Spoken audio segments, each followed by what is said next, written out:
Daegu City sits cradled among mountain ranges, like a giant basin.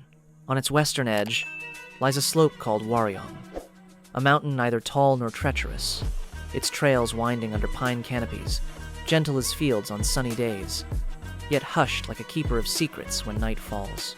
People strolled there often. Children liked to catch salamanders in the damp cracks between rocks. If someone had said the mountain could swallow people whole, they would have been laughed at. But after March 26, 1991, no one dared to make such a joke again. That morning was clear, with a faint spring breeze. It was Election Day, a national holiday. 5 boys from Seongseo neighborhood decided to climb the mountain. The oldest was 13, the youngest 9. They carried sticks and plastic boxes, their eyes bright with curiosity, thin shirts rising and falling with their steps. Before they set out, a 6th boy had wanted to join, but his father forbade him. "It's too far. Don't go." The boy stayed home, unknowingly spared by the thinnest of threads from what was to come. The other 5 walked toward the forest edge, laughter spilling across the grass, shirts flashing in the sunlight. No one knew that years later, those footprints would be remembered as the final punctuation marks of an unfinished story. By noon, the town bustled with meals, yet mothers lingered by the gates, peering out. "They're probably just playing," they told themselves. By afternoon, shadows stretched long, dinner cooled. One mother abandoned her basin of laundry and rushed to the street, eyes fixed on the mountain. At dusk, the wind rattled trees, the smell of damp soil rising like an omen. Quiet dread began to settle in every household.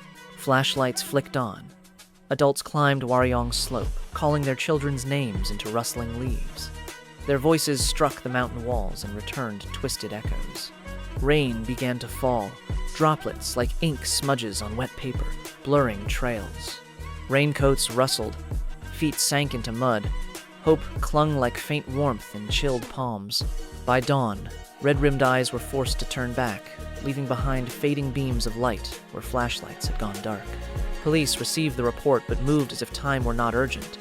Election Day had consumed their manpower, and the case of children gone playing seemed low priority.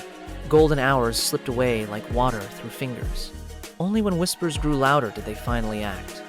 More than 300 searchers, soldiers, helicopters circling the canopy, loudspeakers blaring like war trumpets. They scoured every patch of soil, probed every thicket, but Waryong remained silent, offering only the crack of dry twigs and the resinous tang of pines. Not a torn cloth, not a lost shoe, not a single dried drop of blood. The 5 children had vanished, as if evaporated, leaving behind a polished surface of questions. Witness accounts began to pour in, shards of glass reflecting conflicting angles. Some swore they saw the boys heading up the mountain that morning. A student claimed to have heard 2 piercing screams near the cemetery at noon, not the sound of play. Another insisted he saw them at the mountain entrance when the sun was high. An old man said he glimpsed them playing by the village pond late in the day. Each testimony pointed like an arrow, but all to different directions. Human memory, sadly, is a fogged mirror. In those scrambled fragments, the case breathed the cold air of ambiguity. The first theory emerged. The boys had run away, but their poor homes still held half-eaten rice bowls, tiny slippers on doorsteps. No notes, no luggage.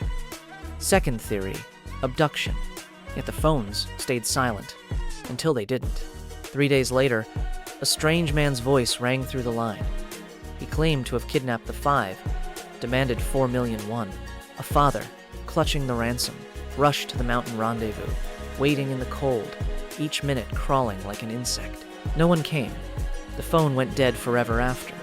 Other calls came children's voices faintly heard before abruptly cutting off. The line between clues and cruel pranks grew unbearably thin. News broke like a flood. Media swarmed, turning the children's faces into national symbols. They were called the frogboys, born of a persistent mistake. Someone said they had gone to catch frogs, when in truth they hunted salamanders. But the name stuck, becoming the hook upon which society hung its obsession. Parents printed tens of thousands of flyers, offered rewards, appeared on television, clung to hope.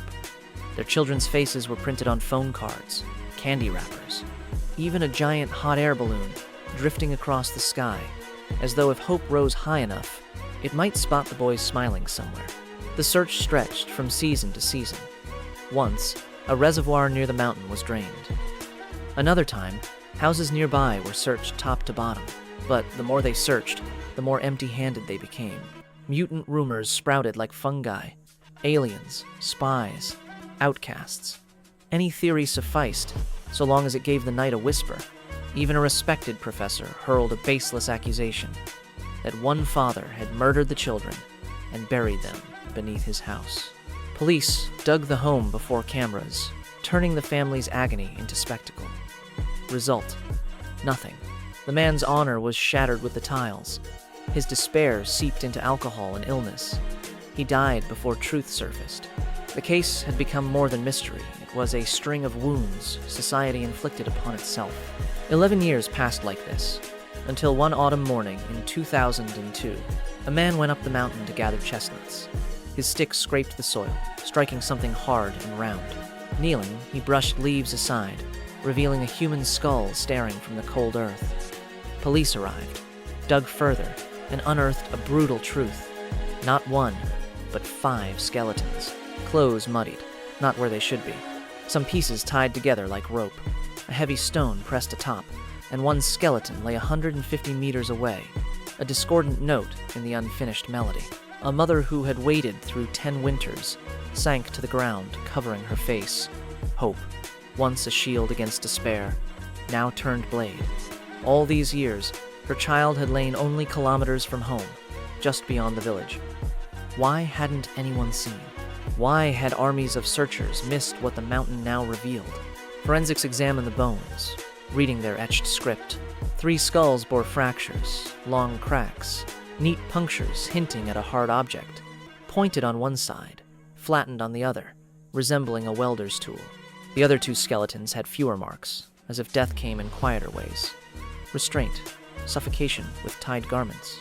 Bullets and casings were once found nearby, yet the wounds did not match props from a miscast scene. The accidental hypothermia theory grew frail to cruelty. The children knew the mountain. It was no peak. Village lights, visible at night. Why would they die lost? Why tie clothes into ropes knotted, unlike a child's? And why had the bodies appeared at a spot long searched? Some asked, perhaps they did not die there at all. Perhaps someone chose a silent night to return them, laying them back into the mountain as though repaying a promise. In the years after, the case attracted every kind of speculation. Some claimed the killer was local, familiar with the terrain. The tool hinted at a welder, a factory worker. Rumors told of a family living on the mountain, a hunting dog. An accident, silenced by murder. Others whispered of delinquent youths drinking on the slope, carrying heavy metal calipers, tempers turning to bloodshed. Then there were accusations against a strict schoolteacher back when corporal punishment was routine, suggesting that power made restraining children as easy as snapping fingers. Yet every theory was but a shadow. They passed through the thick wall of evidence, leaving no dent. The more shadows there were, the darker the room became. Police were harshly criticized for their excavation methods: clumsy shovels, flimsy plastic bags, hasty procedure.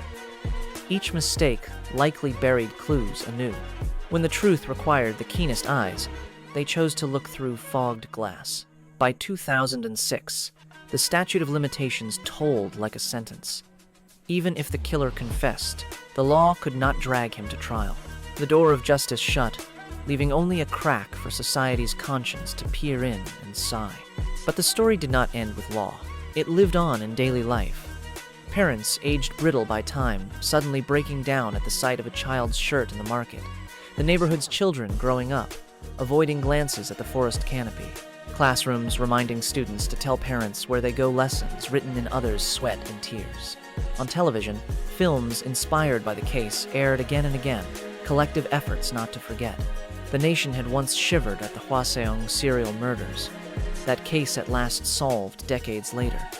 Yet the frogboys remained unmoved, a milestone carved with the words unsolved.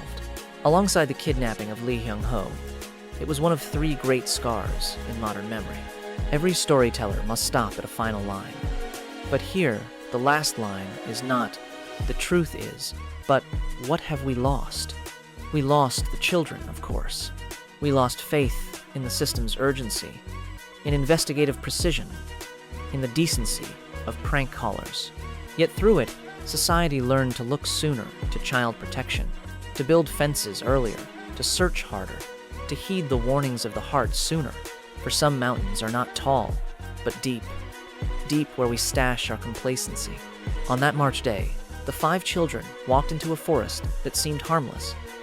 And it took an entire nation 11 years to realize the darkness lay not on the mountain, but in human delay and mistakes. Even today, if you stand at Waryong's foot at dusk, you'll see village lights flicker beyond